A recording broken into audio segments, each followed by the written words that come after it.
Hello दोस्तों, मेरे channel में आपका स्वागत है। आज मैं आपको इंदिरा एकादशी व्रत कथा सुनाऊंगी। चलिए कथा शुरू करते हैं। प्राचीन काल में सतयुग के समय में महिष्मती नाम की एक नगरी में इंद्रसेन नाम का एक प्रतापी राजा धर्मपूर्वक अपनी प्रजा का पालन करते हुए शासन करते थे। वह राजा पुत्र पौत्र और धन आदि से संपन्न और भगवान विष्णु के परम भक्त थे। एक दिन जब राजा सुखपूर्वक अपनी सभा में बैठे थे तो आकाश मार्ग से महर्षि नारद उतरकर उसकी सभा में आए। राजा उन्हें देखते ही हाथ जोड़कर खड़े हो गए और विधि पूर्वक आसन व अर्घ्य दिया। सुख से बैठकर मुनि ने राजा से पूछा कि हे राजन, आपके सातों अंग कुशल पूर्वक तो हैं, तुम्हारी बुद्धि धर्म में और तुम्हारा मन विष्णु भक्ति में तो रहता है। देव ऋषि नारद की ऐसी बातें सुनकर राजा ने कहा, हे महर्षि, आपकी कृपा से मेरे राज्य में सब कुशल है तथा मेरे यहाँ यज्ञ कर्मादि हो रहे हैं। आप कृपा करके अपने आगमन का कारण कहिए। तब ऋषि कहने लगे कि हे राजन, आप आश्चर्य देने वाले मेरे वचनों को सुनो। मैं एक समय ब्रह्मलोक से यमलोक को गया। वहाँ श्रद्धापूर्वक यमराज से पूजित होकर मैंने धर्मशील और सत्यवान धर्मराज की प्रशंसा की। उसी यमराज की सभा में महान ज्ञानी और धर्मात्मा तुम्हारे पिता को एकादशी का व्रत भंग होने के कारण देखा।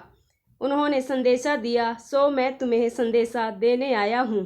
तुम्हारे पिता ने कहा कि पूर्व जन्म में कोई विघ्न हो जाने के कारण मैं यमराज के निकट रह रहा हूँ। सो हे पुत्र, यदि तुम अश्विनी कृष्णा इंदिरा एकादशी का व्रत मेरे लिए निमित्त करो तो मुझे स्वर्ग की प्राप्ति हो सकती है।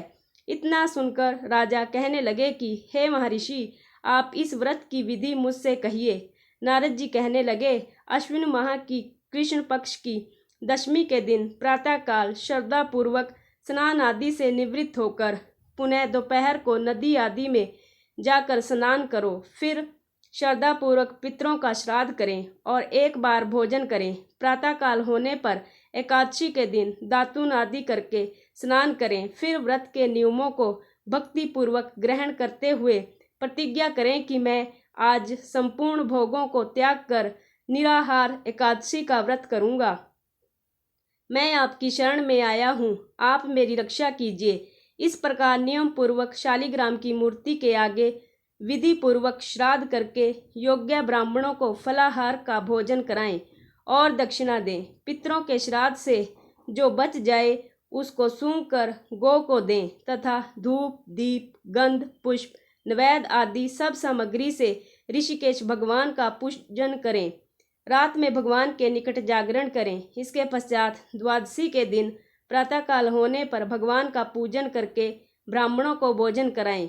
भाई बंधुओं, स्त्री और पुत्र सहित आप भी मौन होकर भोजन करें। नारद जी कहने लगे कि हे राजन, इस विधि से यदि तुम आलस्य रहित होकर इस एकादशी का व्रत करोगे तो तुम्हारे पिता अवश्य ही स्वर्ग लोक को जाएंगे।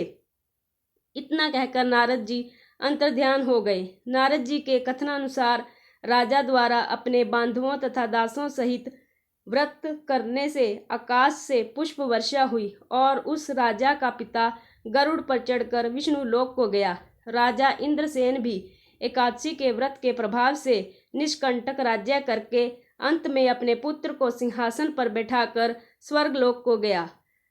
कहानी अच्छी लगे तो कहानी को लाइक कर दीजिए, शेयर कर दीजिए। अगर आपने अभी तक मेरा चैनल सब्सक्राइब नहीं किया है तो मेरे चैनल को सब्सक्राइब कर लीजिए। धन्यवाद।